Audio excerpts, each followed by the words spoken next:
All right, at 6 p.m. Wednesday, November 5th, 2025, we're gathered for our bi-weekly select board meeting. We'll start the meeting Bi-monthly. bi-monthly. Yes, bi-monthly. Been a long day. We'll open the meeting with a roll call. Select persons present: Jeff Peters, Josh Tracy, Mike Gould. Employees present: Brian Mullis, Michelle Nichols, Kelsey Shannon, Matt Blockler. Public present, we'll start with you, Josh. Josh Warren with Hamlin Associates. And you? I'm Sue Mackey Andrews with Helping Hands, serving this region. Alderman Gray. Okay, let's start our meeting with a pledge of allegiance. Please remove your hats. I pledge allegiance to the flag of the United States of America and to the republic for which it stands, one nation, under God, indivisible, with liberty and justice for all.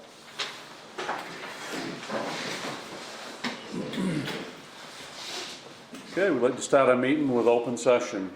Has anybody got anything for open session? Okay, seeing none, we'll move on. Sign the minutes of the previous board meeting for October 22nd.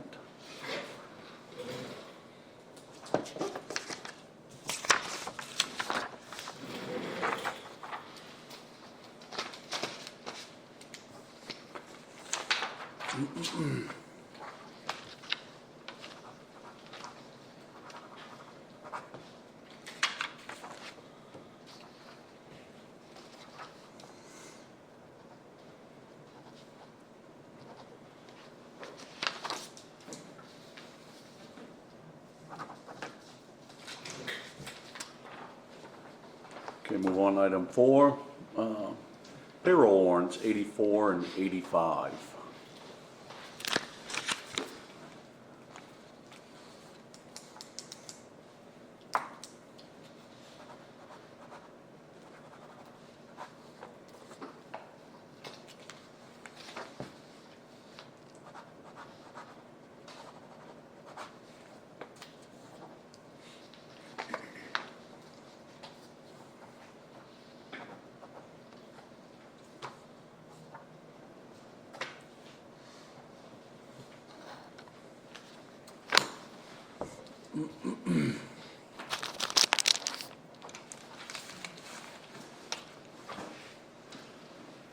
Okay, we have accounts payable, warrant number 86. And the second one that's not listed on your list is 87, which is the insurance warrant.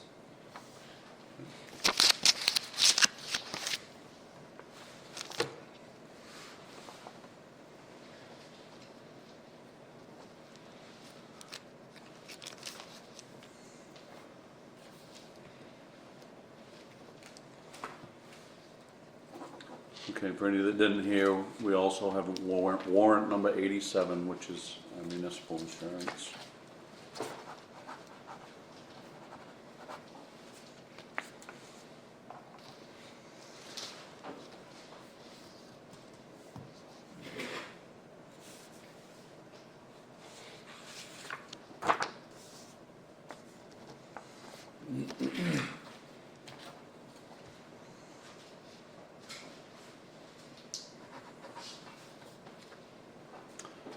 Okay, moving on, item 5, old business, our snow plowing contract. That should be in there, I think, the paragraph we discussed. Yep. And I actually checked with Norman, and he said all his guys have got the licenses, all his equipment is DOT inspected. Perfect. So I never saw a copy of that till last night. We've got it not plowing until 2 inches, and that should be if it's dry, 2 inches, and we should be plowing at half to 3/4 of an inch wet. And even if we get an inch of dry and it stops, we need to plow it at that. You know what I mean? Mhm. That probably should be in there. How do you make that adjustment to it? I read it as well. I thought this is what we had before. I think that was where I took it from, was what we had before. I interpreted this the same as the previous contract that we had with Chris and Warren. That was what I based this contract on. I made some changes like the indemnification stuff and all that is added. The old Chris and Warren contract, Hmm, the older ones were all half-inch Mhm. with wet snow. yeah, the latest one wasn't though, right? I, My interpretation I of it. haven't read it, I don't know. What's your input on this, Norman? I think my paperwork was what, 2 to 3 inches dry? Wasn't that what I had given to me? Whatever is in that contract. This is what was presented to Orman. Yes, This is what he presented. bid on. Yes. Because I took the old contract to write the bid proposal, and then I took the bid proposal. If we were to make changes to this, then we have to revisit the bid, I would think. Do you? Unless Orman agrees to whatever we discussed tonight. Well, I don't mind going out, but changing everything just before I sign, Right. I do mind, Right. I'm with you. okay? I'm with you. So changing a bunch of stuff just before I start signing things Right. is not really right to me. No, but Nope. we gotta protect the I'll be town, out there and plow, don't worry about it. Yeah. I told you I'd plow, I'll plow the roads, the roads will get plowed. And I think, looking at it from that perspective right there. And if the we- roads are slushy, I'll be out there plowing and sanding. Mhm. That's my job. Right, but according to this contract, it's not your job till 2 inches, and I just. Well, that's fine, I don't mind going out if there's an inch of slush and plow and do Right, my. and I'm not saying you wouldn't, I'm You just know. saying that. it- I already planned on it tonight and tomorrow morning, whatever we get, I'm gonna be out there. Right. My take on this is for us to have bid it, and then Orman to get the bid accepted and to go buy trucks and equipment to do it, and then to change, I agree with Orman on this. We should have caught it, it's our problem.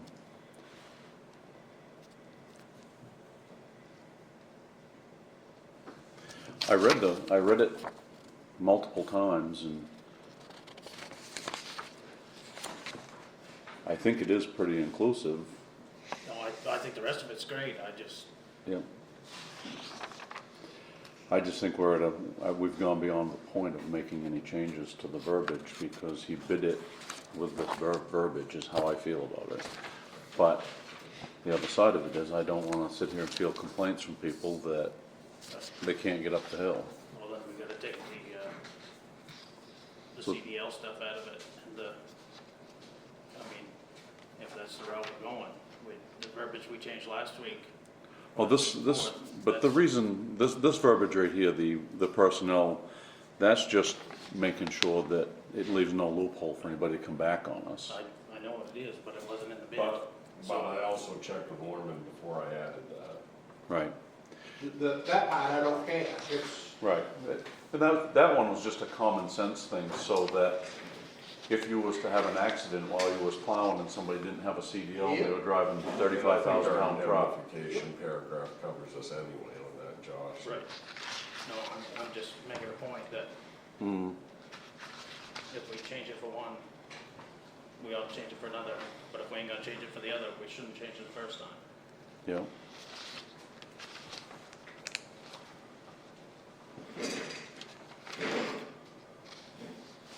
Yeah, and this paragraph is really not making a change to what anybody's doing, it's just ensuring that we're following the law so that we don't get sued.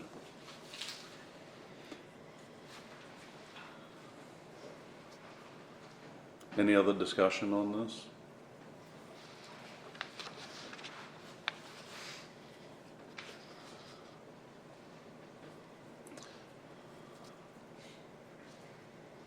So with that being said, I make a motion, we sign contract with Orman Gray for snow removal as written.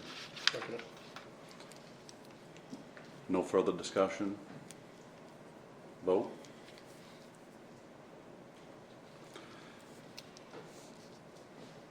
It is a 2-to-1 vote, so it is a vote.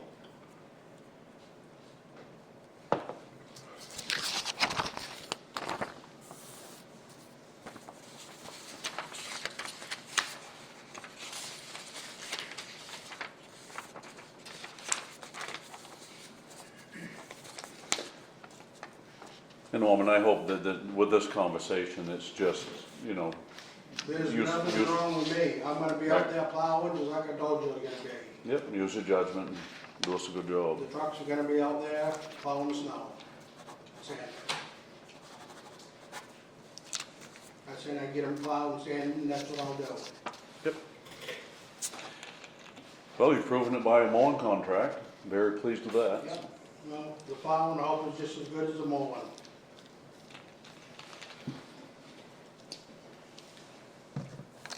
Norman, we'll need you to come up and sign the contract as well.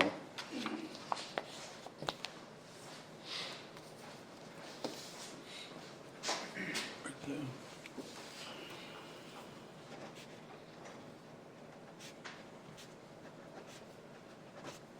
Got it? Thank you. Yep.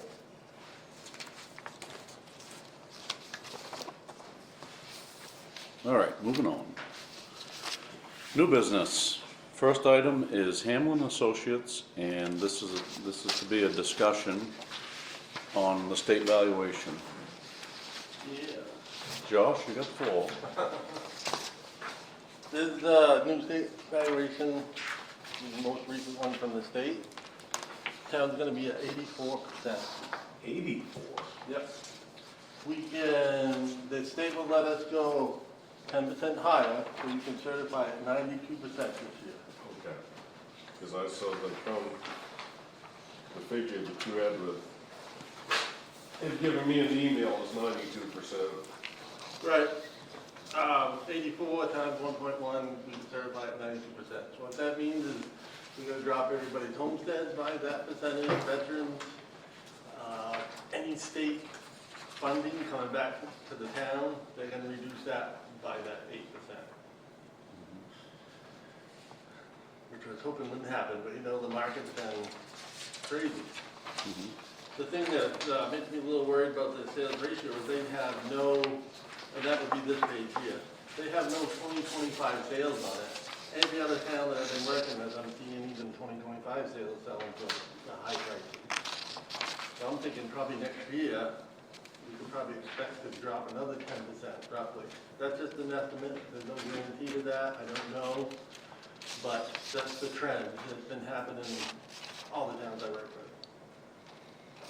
So you got a couple options, you know, we could factor the town, do a 20% factor on everybody, get that back up to 100%.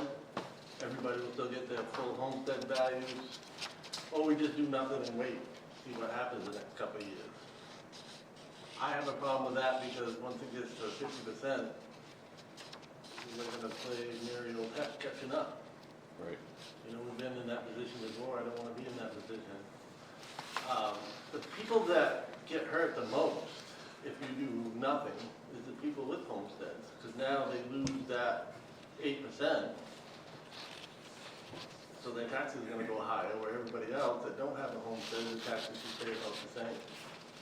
So it's really the residents in town that get hurt more by doing nothing. Factor in the town, you know, it's probably gonna be around $10,000. We're gonna change all the values in Trio, you know, it's quite a process. Do a full revaluation is another option. You know, we were charging $100 a parcel.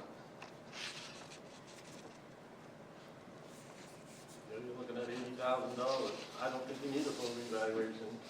We've been doing measurements, we've been keeping up every year, we revisit properties, but that is completely up to you guys and how you wanna handle that. Revaluations will not be done for next year's tax bill, it just doesn't have enough time. Factoring, we could get done as long as we could get it voted on soon. because that's still gonna be a lot of work. So I don't know how you wanna handle that, that's up, guys, up to you, I'm just presenting you with the information and saying, you know. So what does the process of factoring look like? What does that mean? Pretty much I take everybody's land value and times it by, say we do 20%, 1.2, and the same with the buildings. Come out with a new property record card, which we're gonna print all them, and turn around and put the new values in Trio. It's not a hard process, the only bad thing about factoring is everybody goes up, and you've got some properties that are at high value right now. And we've got a lot of older properties. Once you jack them up another 20%, they probably could be overvalued. Where a revaluation is, we take everything apart, land schedules, building schedules, go look at everybody's property and do a better assessment on it. A lot of towns are going with the factoring because they don't know what's gonna happen. You pay for a big reval this year and it drops another 10%, 20% the next 2 years. You're at the same boat you are now. A lot of towns are doing a little bit of factoring and trying to get it leveled off. Question? Question, but we just did a reval. Yeah. And we're already, I mean, that was to bring us up to be 100%. Right. And we're already within a year back down Well, to look at 84. look at your sales. It all goes by your sales. You know, since 2003 and 2005, the sales have dropped 20%. And that's statewide. I mean, the state just did a whole factoring system on unorganized. They upped everybody 50%. You know, it's, I've got some towns that I've factored 10, 20% for 3 years in a row now. It's the sales that are killing us. If you look at what's on the market now, the only thing that's really staying on there long is buildings that can't be financed. You know, anything that can be financed usually goes quick. Yeah, we've had a house on the market since April, and maybe a few people look at it. Right. I've seen a big slowdown in that too. A I mean, lot of the huge. properties that are listed are still listed, and that wasn't the trend for about a year Right. or two or whatever. So the last time we valued, which I think you also factored, didn't you then? Did you It's like factor a it? house reval, we factored the buildings and then we redid the land schedule, so it wasn't a true factor, there's a Okay. little more to it. So that, if I remember right, the bill was around 32,000, correct? What would the bill be now if you were to do the factoring? Straight line factoring, $10,000. I'm not taking land apart, looking at waterfront compared to in town. That's what we did last time, because the waterfront was selling so much higher than in town comparatively. So we kind of had to do that to get it more in line. Now, I think we're in line, I think we could do a straight line factor and get away with it. That always draws out more people because their values went up. You know, got more people asking for abatement, you know, it's a whole process, no matter which way we go. You know, say if its bet might be to keep it the way it is and drop everybody's homestead and veterans by that much. That's when the townspeople see the effect to their tax bill, and that's when they come and say, well, we need to do something. I would like to jump on it and not have to do that, but it's 51, you know, Right, well, and then you use the town budgets with homesteads. right? You know, we use the money from the state coming back for things Right, I mean, what's your homestead check, 130, 140? right around there. So, you know, you're gonna lose 8% at 100,000. Hmm. It's pretty much paid for a factoring, but Right. that's just one check. Your tree road check gets cut to, you know, all your state funded money will get cut by 8%. You're probably gonna lose, I don't know exactly what the checks are, probably gonna lose $25,000 being at 8% low, If not more.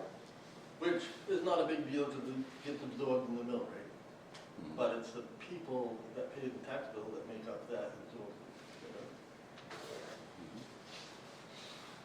you know? Yeah. Is it my understanding that this trend is 2 or 3 years behind? So this information is based on current sales, but we're really at 2 or 3 years ago. Yeah, I mean, if you look at Values. the sales here, well, look, they printed them on, 2023, 2024 sales. And a lot of 23 sales. Hmm, So really, you've got 2 more years there. to go where we are now. Yeah. You know, really, I think it, you could probably do 30% and you might not even hit that for next year. That's how much I'm seeing other towns trend. You know, I'm going down to Verona tomorrow night for a meeting, they dropped 25% last year. Just like that, we did 100 dropped 75 in 1 year. So like you said, if we factor, Straight line. it's a straight mathematical, Yeah. and then rather than jumping everybody's tax bill, we then go back on the mill rate calculation and bring it to what we need, so people aren't seeing. Right. People aren't writing bigger checks just because the market In fluctuates. theory, yes, but it always seems like the town budgets never stay the same, you know? Or the school budget, or the county budget. But we So- have those factors, those variables are. Right, but there it would no make matter your mill what. rate go up no matter what. But everybody thinks, well, geez, my mill rate's gonna go down 20%. But we don't know that because we don't know what the school budget's gonna be up, what the county budget's gonna be up. But we can make an adjustment, so, just, so, because I mean, this is a public meeting, it's recorded, we don't want people thinking that if we go this rate, their taxes are gonna automatically jump 20% next. Right, in Right. theory, jump the valuation 20%, same budgeted last year, everybody's tax bill will not change, in theory. There's a couple hiccups in that, your tree growth rates are all governed by the state, so we can't jump them up 20%. Open space, farmland, all that. So in theory, some people might see a 21, 22%, where the guy that has farmland might not see 15%, you know? Just because of the difference in rate calculation, Right. based on tree growth or open space or whatever. Yeah, like tree growth, I think right now, hardwood's at $150 an acre. Where if you're not in tree growth, I mean, the first 4 acres is 1,700 per acre, drops down to 800 after that, so there's quite a difference.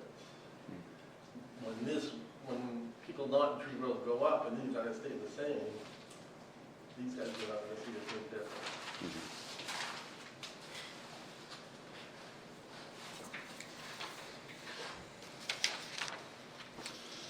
So at this point, this is discussion.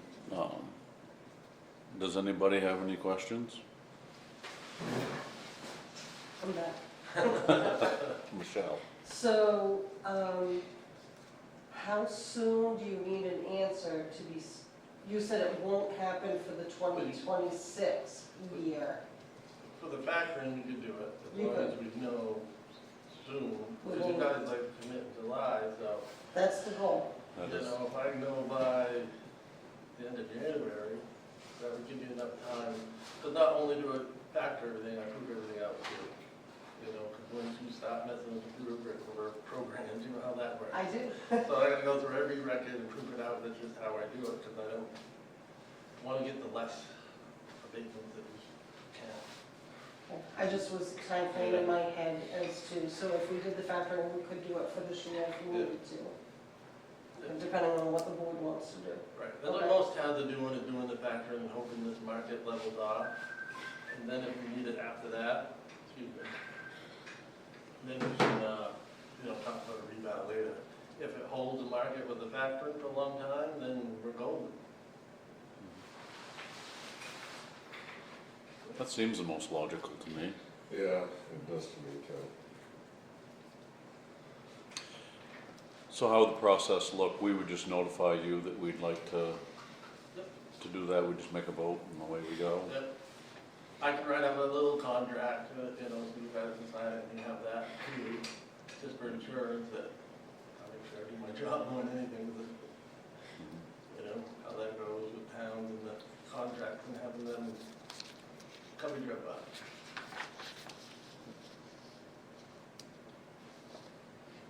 Do we have a budget line for this? We don't in this year, because it wasn't something that we would plan, that we planned in. And to take any money from another account, you'd have to actually go to town meeting. You know, So, you probably have it in your overlay.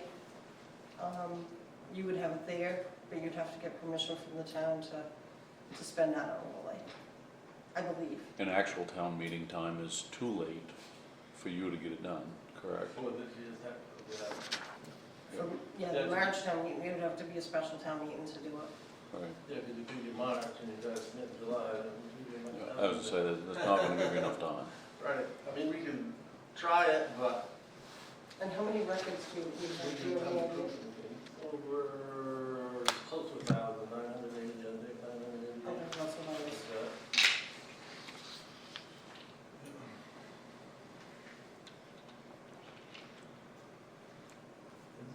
One more thing off topic, have you guys ever thought about putting your Trio web version hosted? That's our biggest trouble, getting the Trio with Eagle sometimes and working. Because if it's hosted through the web, we can get right on with our ID, Right, and we don't have to go through all of that. so last year, when they brought me the proposal, we went to the board, got permission, went back with Trio, and never got approved on the Trio side. So they're running a deal right now, I can't remember what the drop is for you. It's like $1,000 less to go with Trio, but it's not our budget. So I think that next year, the budget would be, but that's $4,000 if we don't take advantage of the Right. deal now. So we have to build it into the budget to be able to do it. So that makes it harder when you're trying to get on and it takes you an hour and a half to get on, and, you know, it just takes more time to do that. And I'm gonna send you an email tomorrow concerning the reports that you need to have access to, if you haven't been able to do that yet. Okay. So I talked to the girl from Maine Revenue. Yep. So Good. So I'll you touch, just I'll follow touch base along, with you figure it tomorrow. out. Yep. Okay. Good. Yeah, once we get into that, we can do 2025 sales, but from what I've been doing, 25 sales have been just climbing too. Mhm. There's a place where it peaks, hopefully soon. Right? Got it. I mean, Housing's just so unaffordable now. well, I think the minimum now, what they say, the average was 440,000. It used to be 220 4 years ago. Mm. About double what the average house is selling. Median.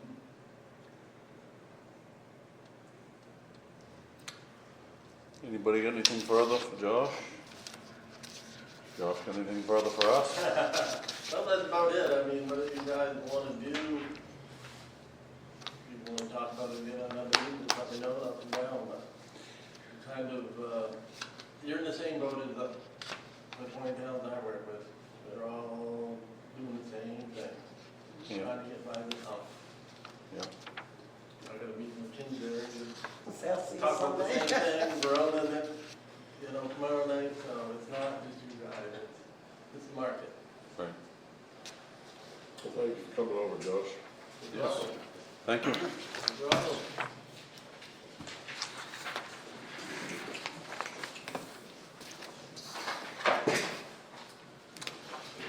All right, moving on. Item B, Sue Mackey Andrews.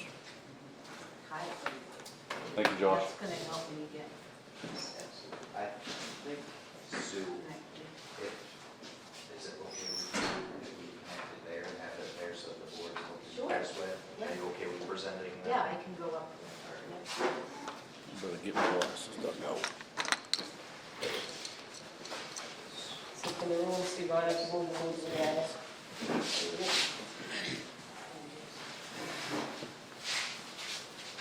Michelle, did you get them? You just hand these out. Sure. Thanks.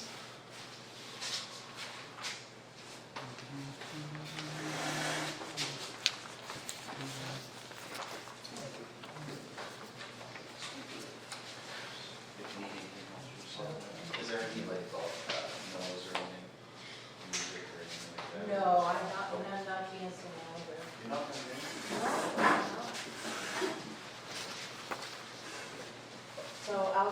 back here because I can operate everything easily. I'm Sue McAndrews. I'm a volunteer facilitator with Helping Hands with Heart. Are we all set? I just wanted to be able to hear you. And Helping Hands with Heart has been around since the late 90s. So we're one of the oldest, we are the oldest coalition in the state of Maine, all volunteers. And our mission is to really surround the area and support residents in the area to meet their local needs. And I've given you a large packet of information. I'm going to skim it tonight because you look like you have a heavy agenda for the rest of the night. But we really work to make sure that all the resources that are supposed to be coming into Piscataquis County are coming in from all of the various organizations and agencies at the state and local level. And I'll give you a little bit of return on investment information in a little bit. We have many initiatives. You are home, Sangerville is home to our Recovery Wellness Center. But the one I'm here to talk with you tonight about is our Integrated Response Network, which has been going on since COVID, since the pandemic. We meet once a week from 9 to 10 o'clock in the morning on Wednesdays, and then there's work that happens in between time. We have roughly 75 members of the coalition.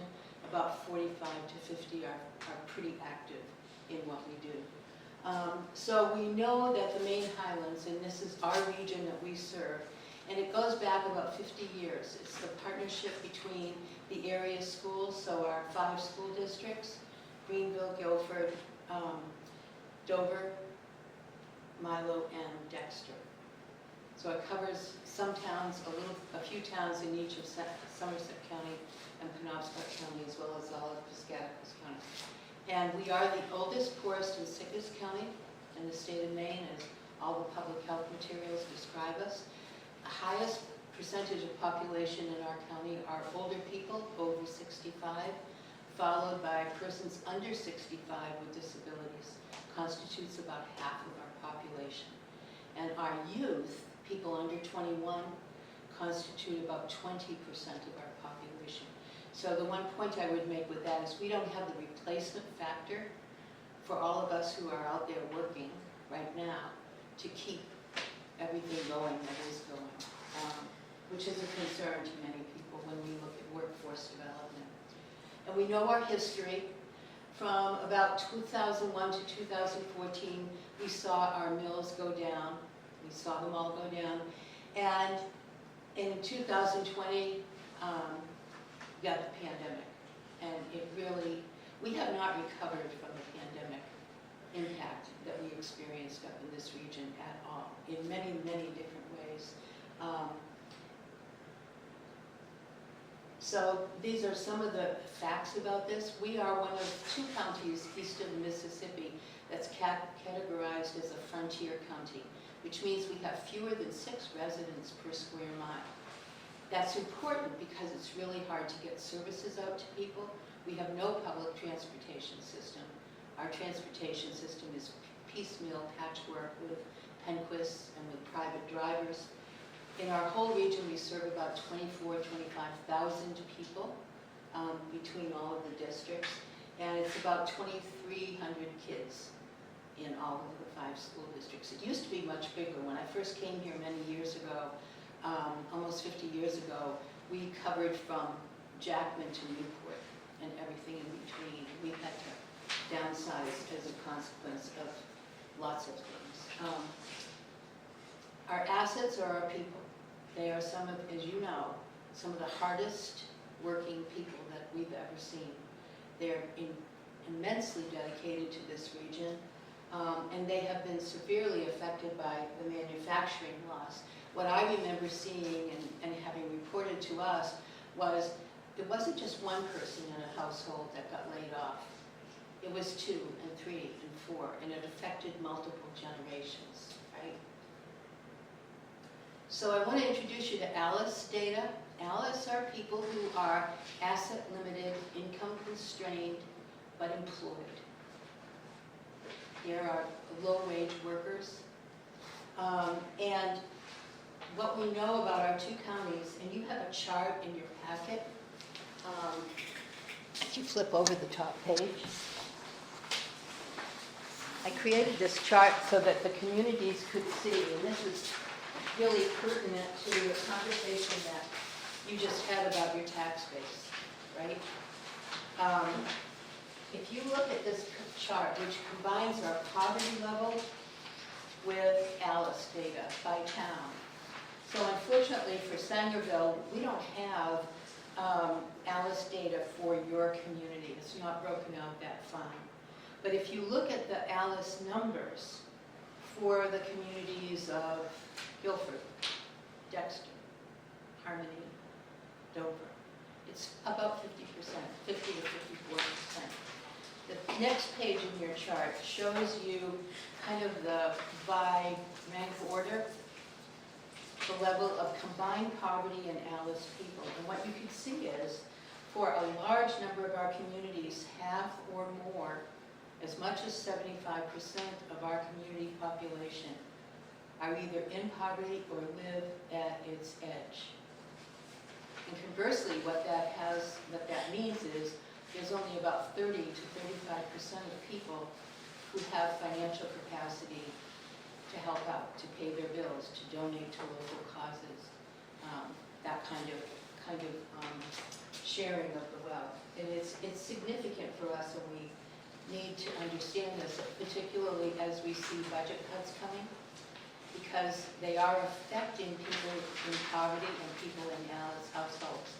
We used to never have ALICE referrals at Helping Hands for our Unmet Needs Fund. We've always had an Unmet Needs Fund and help people with bills like their fuel bill or car repairs or rent or various other things, food, before we got the food center.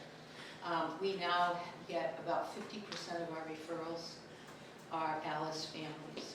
So these are working people, usually 2 jobs, if not 3, and just not making enough to cut it. These folks don't know how to ask for help. They've never had help before. They've never been to the town for GA. They've never gone and filled out a SNAP application or any of that kind of stuff. And they always wait too late. Always wait too late to present themselves and tell us what's on their mind. So we're seeing right now tremendous effects of budget cuts from the state, federal, and local level. And we soon will see the county budget in another couple of weeks, which has further cuts to many of our partners who support people. And so we can see that we're losing people who were part of Maine Care when we as a state implemented the Medicaid expansion. So this covered over-income people, but with significant bills or health crises. So in our county alone, about 1,300 people, including children, have lost their health insurance, their Maine Care coverage. We've seen about 3,300 people lose their SNAP coverage, and that's starting to hit right now. And they aren't getting SNAP, they aren't getting HEAP. We will not have HEAP until probably the end of December, I was told today. So we're really feeling and seeing the impacts of all of this on our residents, on our neighbors. And I can tell you also that individual households aren't just being affected once. It's the same households who lost SNAP, who lost their health care, who may have lost their rent subsidy, who now can't pay to repair their car so they can't get to work. And we have seen more cases of people who couldn't get to work for 3 or 4 days because the car wasn't working or they got sick. They don't get paid for it. They fall behind in their bills. Their cell phones get turned off. They're late in their rent. They're late in their car payment. And the next thing, they're getting eviction notices from their landlords. We have now about 35 homeless households in the whole county. And we have probably another 20, 25 who are pending eviction throughout the region as well. And I just want to say before I forget, because I don't want to forget this, I wish every town had a Michelle because Michelle and I can work very well together. We coordinate, we help each other with our paperwork and talking to families over here. We share information, we help access other services, other programs, and we're able to reduce what you guys pay through general assistance and what we pay through our unmet needs fund by using other resources. And I'm going to show you some information about that. So just a little bit about our population. I've already talked about how old we are. We do have the highest concentration of veterans in the country, and in particular, the highest concentration of veterans in Piscataquis County. We now have 4 homeless veterans in our county. And you can see kind of their service records here, but it's a very high percentage of people. And this also then translates into the high percentage of persons with disability as well. Transportation for almost half and probably more than that on a daily basis is a real challenge. Many of our families don't have vehicles, they rely on other people, and many of their vehicles are in very poor repair. And we have people driving around on the roads, unlicensed, unregistered, uninsured, who get picked up, and then that's a whole other story about impoundment and loss of license. And that affects their ability to work. When you look at our referral, and you have this slide in your packet, our referral, we get very few referrals for Sangerville. I think in the last couple of, maybe 10 months, we've had probably 97 total referrals in the last month. And then only 2 of them from Sangerville, 4 of them from Sangerville over that period of time. Michelle and I worked on those. Is Milo 37, am I reading that right? Yeah. Milo is our highest service area. Whoops. Milo is our highest service area. About 45% of our effort go to Milo. Can any of them work? Are there people that are? Everybody. Well, if I give you my number, would have them call me. I'm looking for people to work all the time. Will you give it to me before? I will. Give it to me. Most all of our people work. I mean, that's something that I really have to stress. These aren't people who are hanging around at home playing with their cell phones and doing video games. We're very particular about supporting people. We support people who help themselves, who are motivated and who do all of the steps that we require. And we require many, many more steps than we used to right now. This is just an average look at what we do in the course of, this is our activity throughout this year, from October to October. And we have spent roughly $50,000 in unmet needs fund. Our unmet needs fund 7 years ago was $4,000. So that's how much we've had to increase this. And this is all donations or grants from philanthropy. Partner time, we meet once a week to process the referrals and to talk about, we do pre and post meeting, to talk about individual referrals to make sure that things happen for people. It's about $635,000 over that period of time. And the community contribution from all of our towns is about $680,071 for our whole region. So we are working really hard, and I want to highlight something for you. If you look at the back page, so I really don't want to take up a lot of your time. The back page, you'll see this chart with green on it. So Penquist is our CAP agency serving this region, and they provide a number of services. They have about 900 employees, and they do everything from soup to nuts, from food to house repair to all kinds of things, case management, et cetera. And you can see pre-pandemic, the 2018 period of time, their investment in this county, the Penquist investment in this county, so these are federal and state dollars, was $4,601,915. We went into COVID, and we were able to increase in that first year that contribution up to almost $12 million. And that contribution, even up to last year, is maintaining at $13 million. That's a substantial growth.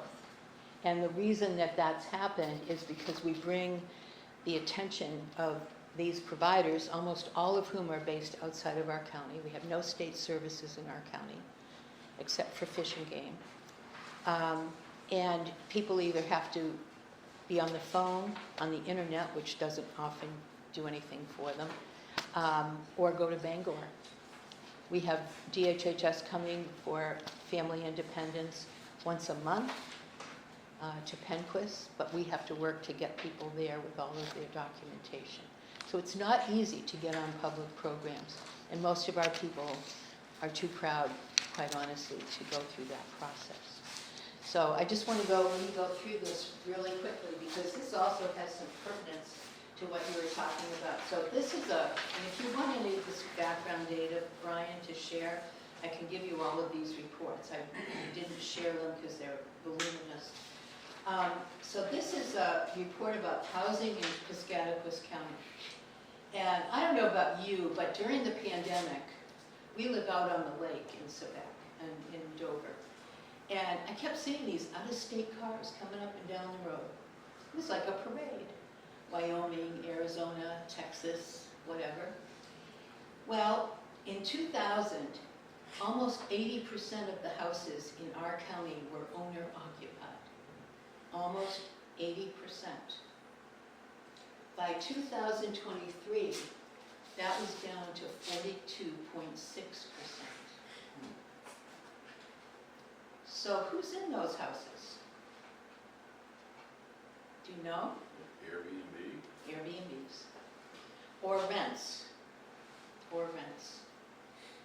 Shouldn't be marijuana. I don't know, do you have it up here?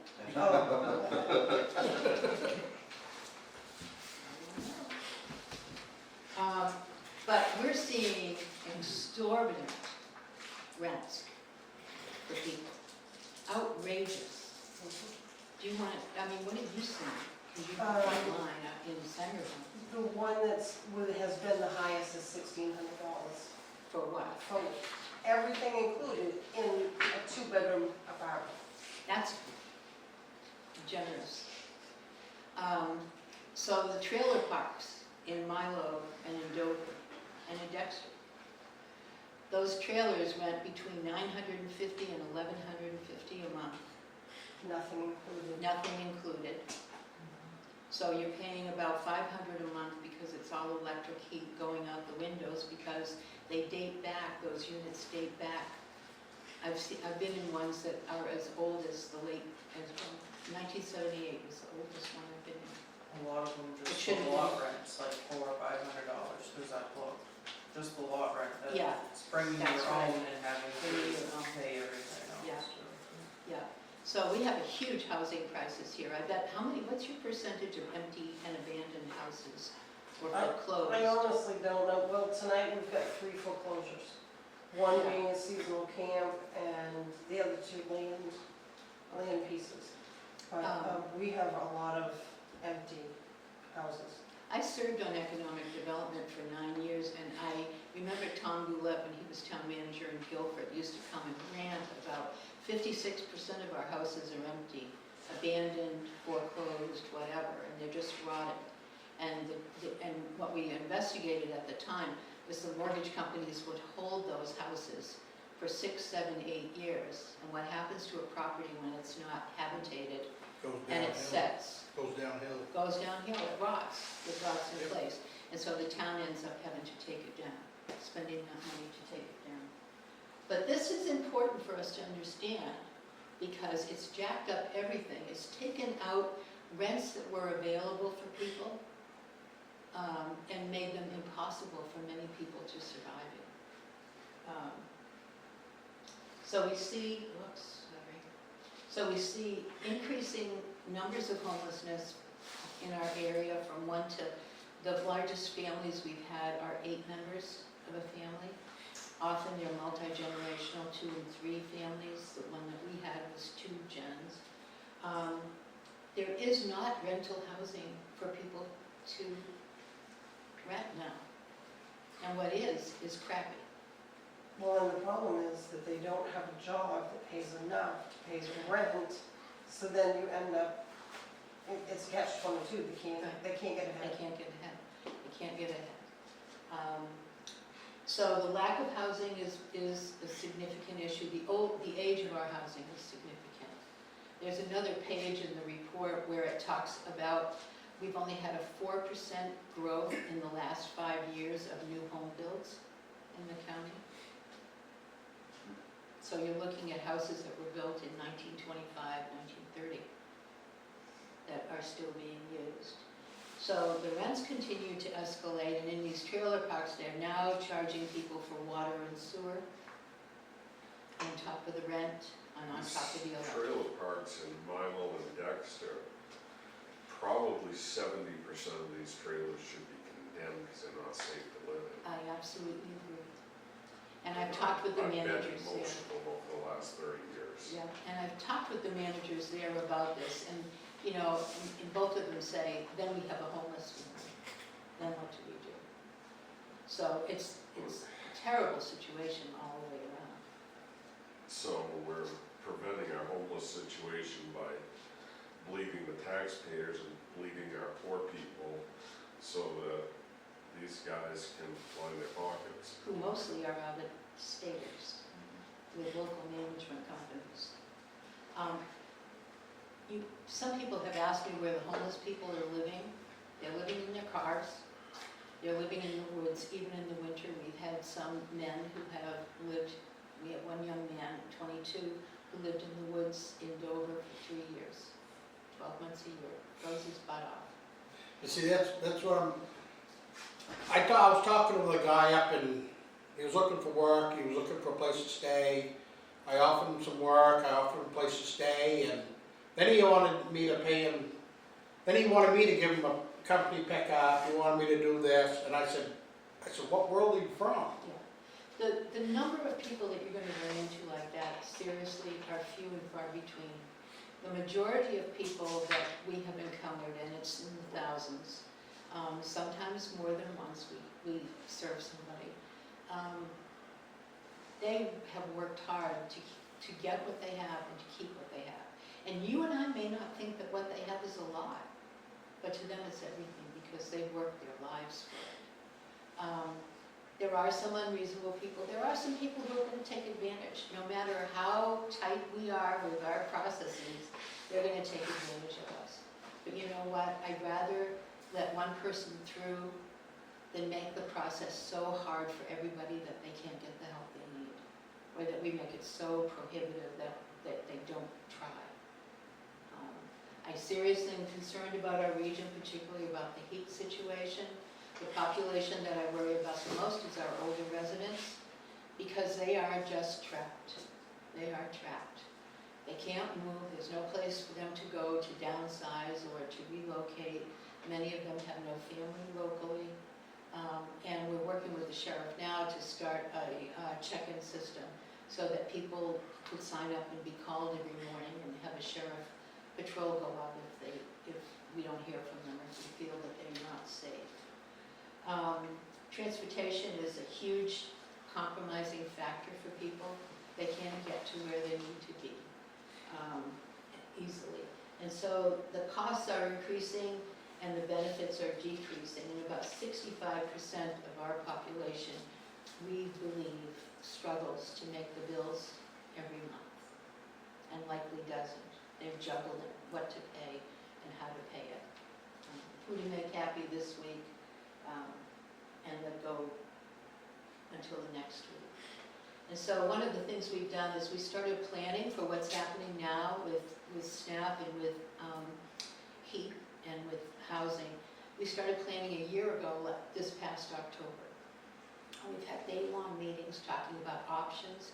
We're looking at housing developments. We have a manufacturer who put, I'm going to call them tiny houses. It's not really, it's a different thing than that, but these are manufactured homes that snap together. They're highly efficient. They have about an R value of 180, so it takes a little tiny heater to heat the whole thing, and you can build up to 3 bedrooms. You can build studios up to 3 bedrooms. And when you're done with them there in that location, you can take them apart and move them to another location. They last about 50, 60 years, so they're an excellent investment. So we're talking with that developer about maybe starting a factory with those homes here in this county as a workforce idea, so that we can not only solve some of our housing, it would be nice to replace every trailer with something like this, so people would be living with quality and safety. That's the thing. I've been in camping trailers where people are using wood stoves and trailers where they're using wood stoves. So many of our homeless people are now in camping trailers. And you have to look carefully, but they're there. And just because a trailer is hooked up to power doesn't mean that they have power. Doesn't mean it at all. When we have a resident who calls for electric support, these bills are averaging anywhere between 3 and it's gone as high as 25,000. And we have conversations all the time about when this cold spell, when this November 15th to April 15th, they don't have to pay. It's April, right? Yeah. They don't have to pay. The state legislature kindly put a bill in that you can't be turned off during that period of time, during that winter time. And everyone that we help, we say, pay, even if it's $10, $15, $20, because they'll go into a winter, be $3,000 or even $1,500 due. They'll come out of it and they now owe $3,500. And it gets to a place where this is insurmountable, right? It gets to a place where this is insurmountable. The problem is, and this kind of shot people in the foot, because they can't be shut off. So you get them set up with a payment plan. Okay, stick to your payment plan. And they don't. They break the plan, well then CMP's not gonna work with you, and you come to the other end. I had one for $6,500 in April. CMP isn't gonna work with you. They're not. We can only apply this much money towards it. You could only apply this much money. What are they gonna do? They gotta come up with something. Last time I knew, they got their bill down to $1,800. But here we go again. We're gonna come into the season again and be right in the same boat. And this is a huge problem for a good percentage of our residents. Just that affordability of electricity.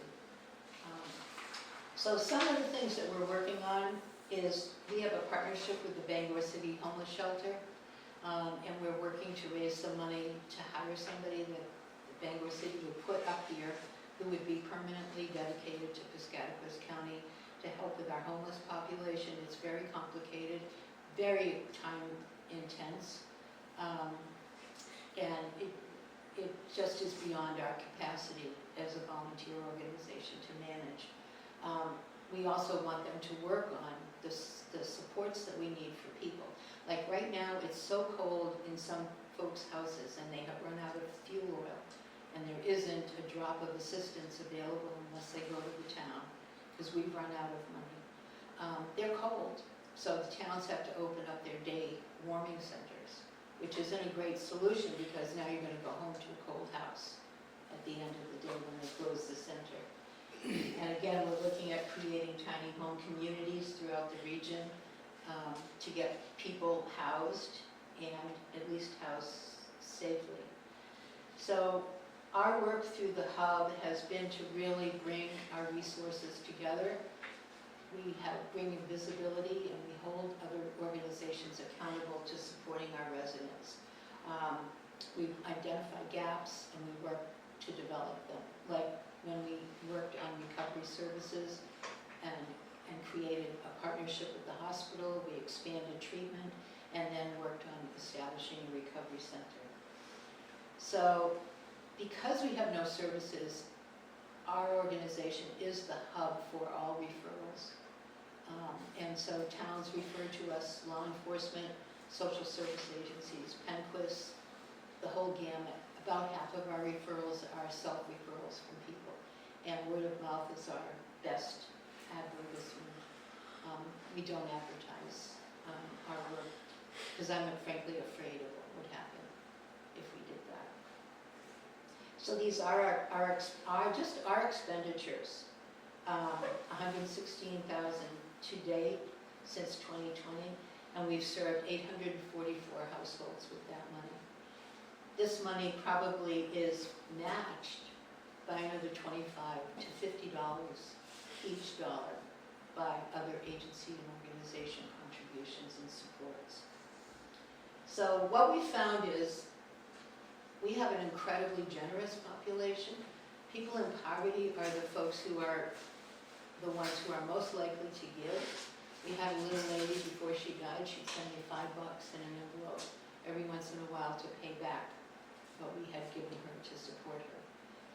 I'll often go out and see somebody and they're struggling and they've got somebody sleeping on the couch because they had to take them in. They are incredibly generous, but they experience incredible shame and stigma. We've worked hard with the grocery stores in the area because, for example, moms and dads with WIC coupons, which are kind of labor intensive at the checkout, they have to check out each item and make sure that it qualifies on the list. People get antsy and they start rolling their eyes and doing all of that kind of stuff. And we've had people who have walked out of the store, we have people who won't use their WIC vouchers, and we have a bunch of people who get in their car and drive to Walmart in Newport to shop because nobody knows them down there. They don't want to be judged. Pride really translates into a reluctance to ask for help. And usually people call and I'll say, well, when is your electric bill due? And I have to have a payment in by 5 o'clock tonight. I'm not a magician, you know. They have very low expectations of their lives and of what they need. And they're very low information people. They don't read, and sometimes their comprehension, their understanding of what they're reading is really not good. They're really stuck in survival mode, which creates a whole host of anxiety and depression and inability to get out of your own way, frankly. And so they often will say to me, well, I don't want to take too much. And I've seen this happen at the food pantries too, where people will say, I don't want to take it if somebody else could use it. So I just wanted you to know kind of what we do in Sangerville and what we do in the region, how our partnership with the town office is really critical for your residents. We are seeing more and more referrals. We've had about 40 since last Friday, which is about 7 times more than we usually have in the course of a week. So I would take any questions, but I don't want to hold you from your agenda either, so. It's depressing, I know.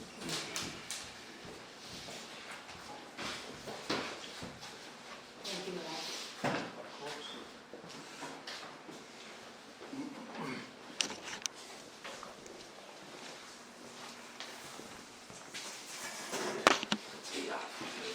Thank you very much.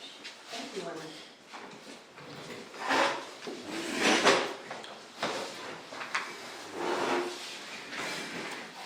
Thank you, Sue, for your presentation. Anybody have any questions before we move on? Okay, we'll move on. Item C, tax acquired property. Okay, so on Monday, we took 3 properties. David Willica, that piece of property is out where the Goff Road meets 23. There's the brown house that's basically falling in. There's a little brown, I think it used to be maybe a real estate shack or something that they were putting together there. We took that property. So that's the field with the little building? Yep. Yep. That's a house too, you said? No, Oh, it's just a field it's with, just a field with that little shed on it. We have Carl Kimmel. I understand that Carl has passed. This is a camp, I believe, down on Center Pond. And then we have Michael Hart. This is a piece of property, you should have copies of the maps, the cards, and the payment history in your packets. This one is listed as locked, like landlocked, and it borders Parkman somewhere in the picture. And I honestly don't know where this one is.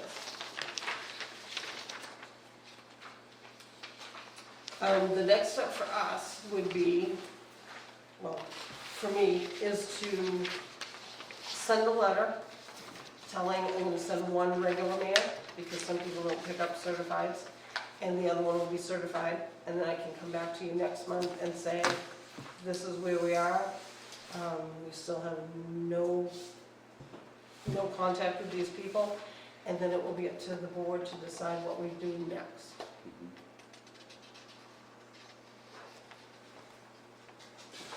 We have tried every way to contact them, every address, every phone number. We've looked up Facebook. I found a website that has all the information you could ever imagine on someone. And we've called all of the phone numbers. Most of them are disconnected. Yeah, some of them have 10, 15 phone numbers associated. So we've documented every call, everything that we can put with these properties, we've done. So we'll just wait and see if the letters finally reach somebody. And none of these people are living in the town of Sangerville. No, not that I'm aware of. If they are, I don't know where they are.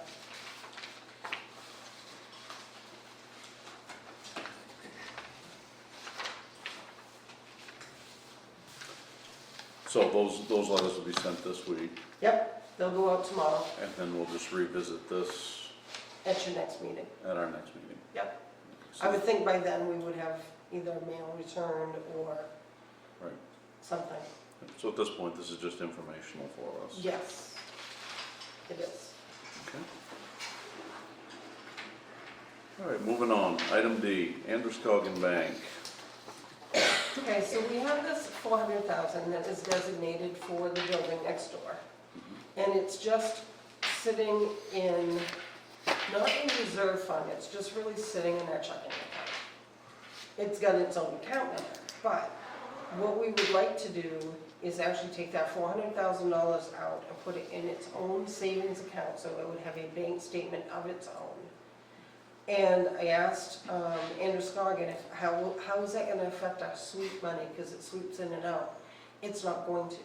We can still have that designated for that project, have its own bank statement, and we will still get interest building off that money. But that builds to the checking account, not to that account. What do you Correct. mean? So I think that 400,000, whatever that builds, should add to that To 400,000, that 400,000? not to our checking account. Okay. In my, that's how I feel, you know. I mean, we certainly can do that, and that's, but it was one of the discussions that Brian and I had was, where is the interest? How is that gonna affect our sweep? Because we get quite a bit of money from the sweep. But we certainly can put it in its own savings account, and it will earn its own interest. That is possible. So moving it creates more interest to us, more.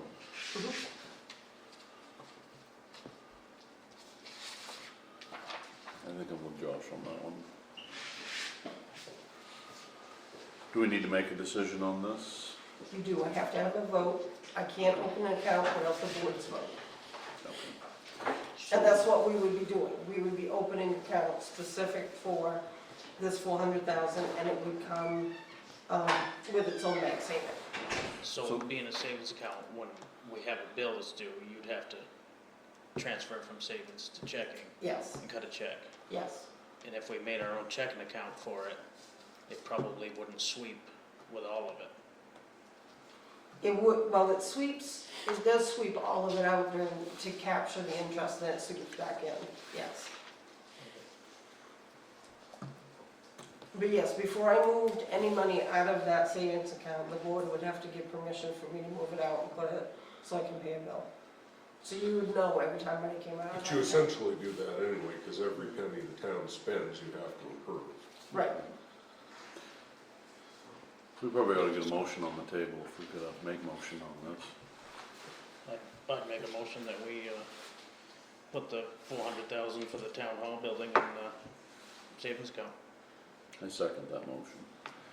Any further discussion? And you want it to earn its own interest, correct? That's how I feel. We need to adapt your motion to incorporate that. I think it should be that way, because the townspeople, you know, allocated that money at a town meeting. Mhm. I agree. So it should, any interest generated should stay within that account, I feel. But it's not my decision. I'd make an amendment to that motion that we make sure that that interest that makes goes into that savings account. Okay. Any further discussion? And let's vote. It's a vote. Okay, moving on. Item E is the PCDEC grant for 2 Nights Brewing. Essentially, you have to accept that on behalf of the town. I mean, by you, I mean the board. There's no tax dollars from the town get spent on this. We are completely a pass-through, but this is housing and urban development, comes down to community and economic development. Then through us, we jump through all the hoops, which the public hearing tonight was one of. This is another one. And then we can start, actually, John Simcoe is gonna come down and meet with us and explain to us the process of how we distribute the money out to, the Rotanos so they can expand their business. That is the resolution. So for tonight, this is just discussion, correct? No, actually, we need need motion. to, I have it. Yeah, you can make, you probably should make a motion, but I have the form to be signed. Okay.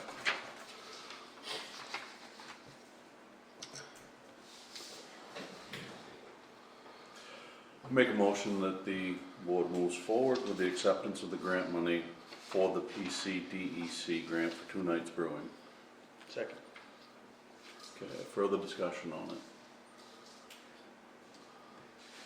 So I'm sorry, Josh. No, that goes to us, so when we disperse it out, do we have to approve every time we disperse some of it? No, I do not believe so, but that's something I'm gonna get a definitive answer to from John and the PCEDC folks. Now, does that money come as a grant, as a lump sum, and then we hand it out as it goes? And if it does, what do we do with that money in the interim? Does it go into a savings account, or does it just come and go the same day? I don't understand think how the it comes pass-through as a works. lump. I don't think it's gonna be an issue in this case because this is going for their canning equipment, and that is gonna take most of $100,000. But I can get specific answers from the grant folks on that. They covered some of it they didn't. You know. It was when we had these meetings, a lot of stuff coming at y'all at once, so. And I've got a big list of documents along with this to go with. Okay, well, the motion on the floor is to accept the grant for 2 Nights Brewing. If there's no further discussion, we'll have a vote. Vote to accept, and that's a vote. Do we need a signature on this from us? Yeah, before we move each on? of you need to sign at the bottom of that. That's the HUD, Housing Urban Development, Community Economic Development, that's there. They're a bit fussy that everything comes in just a certain way to them.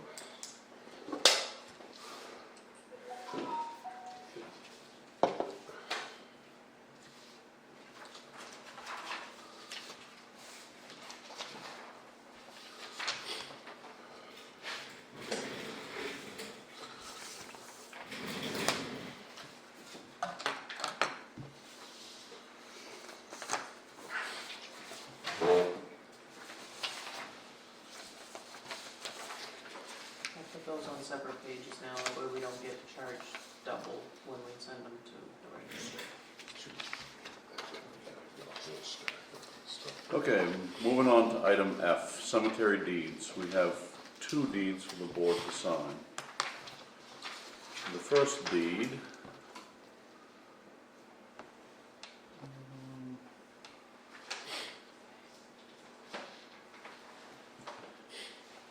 is for Stephanie Gilbert. She lives in southern Maine, but her family, or her husband's family, is originally from. This is a deed for the Knowlton Mill Cemetery.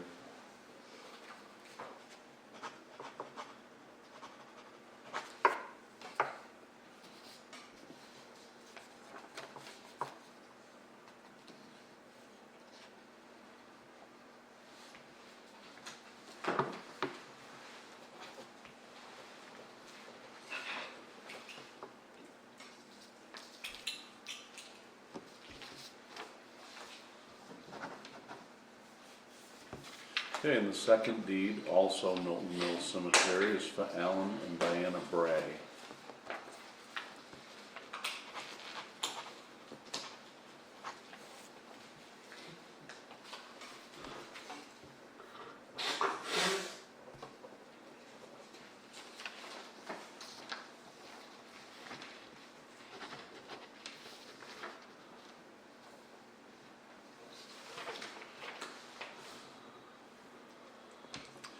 Okay, moving on, town manager's report.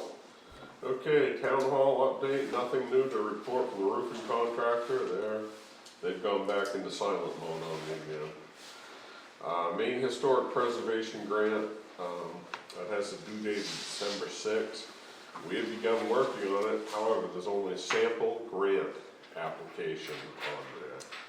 So, kind of got looking at the calendar the other day and said, geez, with less than a month to go, it'd be kind of nice if they put the actual application out.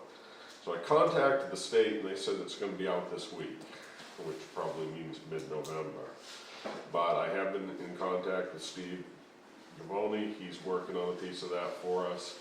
I'm going to get together with Michelle and John and have us kind of work on the financial piece together. And then there's a section that I'm going to primarily write. Kind of hoping to have some sort of a draft to present to the next meeting of the combined meeting of Town Hall and Historical Society, which is November 20th, 2 weeks from tomorrow night. And so be able to discuss that. That meeting is 6 p.m. here at the fire station. 2 nights PCEDC grant, I think we've pretty much covered that. Nobody showed up for the second public hearing. Nobody showed up for the first public hearing, and those were well advertised, so we can make the assumption that our citizens are comfortable enough and they don't have any questions. Daughters of the American Revolution grant, I worked on that with Michelle and Kelsey. Submitted that last week requesting $5,800 to buy veterans flag holders and lot markers, and that was Michelle's request for what she felt we needed most in the cemeteries. And her and Kelsey have been doing a lot of work, starting with the townhouse cemetery, trying to get things organized and in better shape.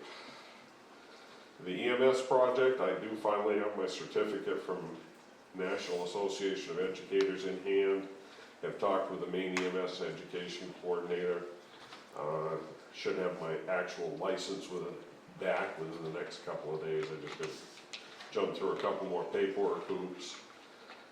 Had several area EMTs and paramedics have committed to help to assist me in instructing the class. And we've got some, basically, one of the first responders out of Guilford Fire really is one of the ones that feels strongly about helping out and thinks they've got a couple of people, and they're essentially, I haven't heard this directly from Keith yet, but they're more or less going to kind of partner with us on this project. So, at this point, planning to get a potential organizational meeting for that probably sometime in early December, I'm thinking. South Sangerville Grange Road, I had an email conversation with Kristen yesterday. We are going before the judge. She's asked me to meet her there at the courthouse on December 4th. And that's where we're gonna seek the warrant so that Kevin can go in and survey it. Route 23 property. You and I discussed this last week. I did email Steve Wagner with Redmond Winchell, and he said that basically that if we think that that is becoming in violation of the ordinance again, we asked our code enforcement officer to go down there, inspect it. If it is in violation, we need to report back to him because the tenant is not actually responsible. The tenant is responsible to the landlord is responsible to the government. So if there is an issue, it will affect the settlement, and it will affect his court case. So I will have a conversation with Lance at some point on that. Our annual Veterans Day ceremony, that's all set to go. We're just going to put the final touches on the plan. Very similar to last year. Alan Burgess and the Recovery Center have been a real help organizationally with all that, as they were last year. So kind of a huge thanks to them. And we're going to try to time this. We're going to have it at 10:30 Tuesday morning so that we wind up just about the time that the UU Church will ring the bells at 11:11.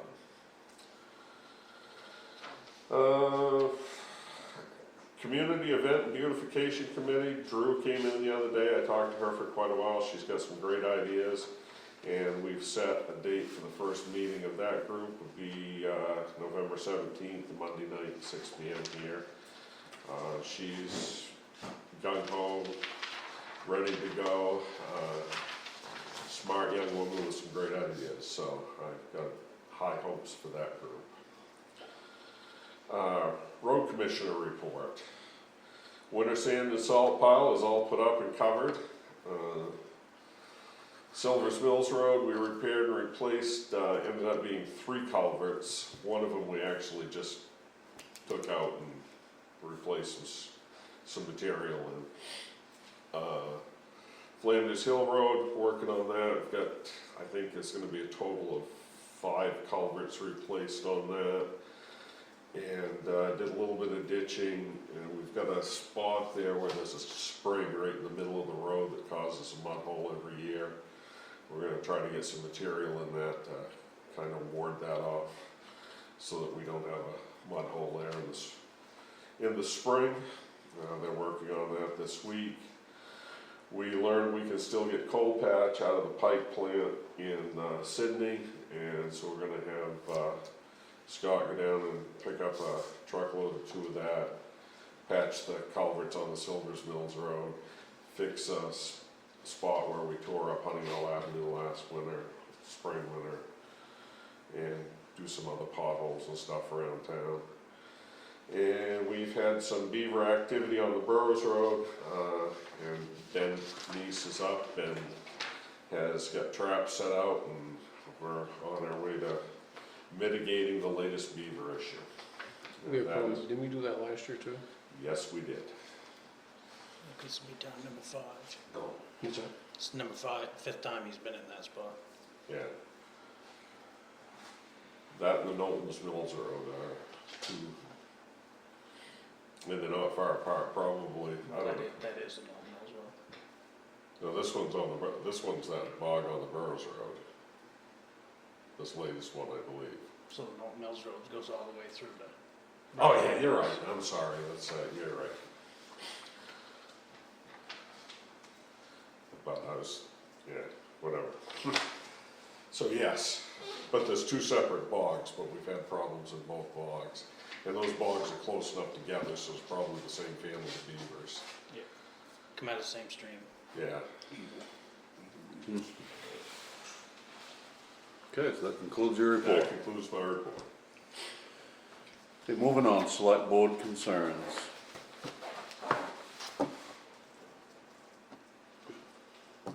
I'm all set. moving on, executive session, and tonight we do have an executive session. So at this point, we'll adjourn the regular meeting.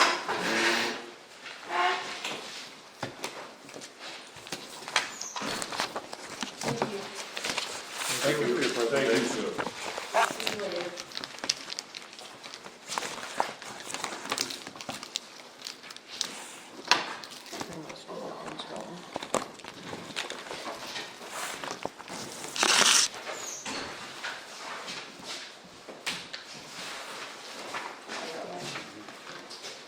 Now wants his TV back. No, Thank you. Bye, guys. I don't, but my kids probably. Stole it out of the room. They're sitting home with no TV. Okay, we do have executive session tonight. It is personnel discussion, 1 MRSA, subsection 405, 6F, excuse me.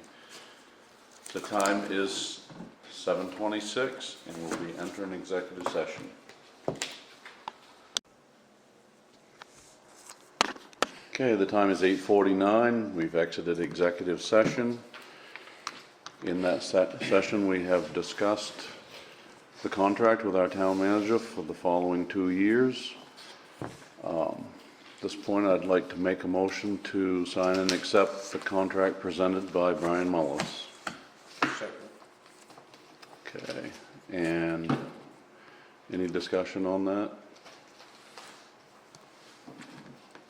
Okay, then let's have a vote. Okay, the vote is 2-1 to accept the contract and sign it.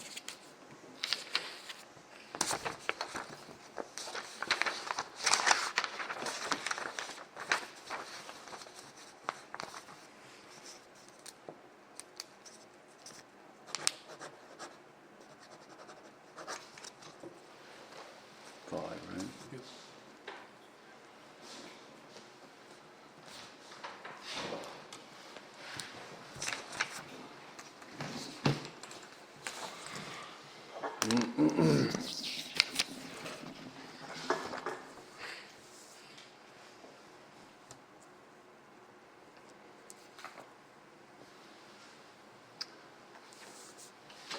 Okay, so we've signed the contract for Brian Mullis as town manager for the next 2 years.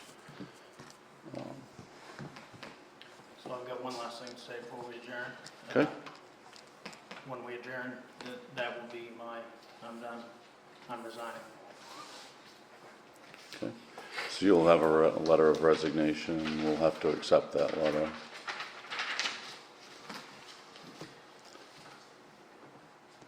I'm sorry you feel that way, Josh.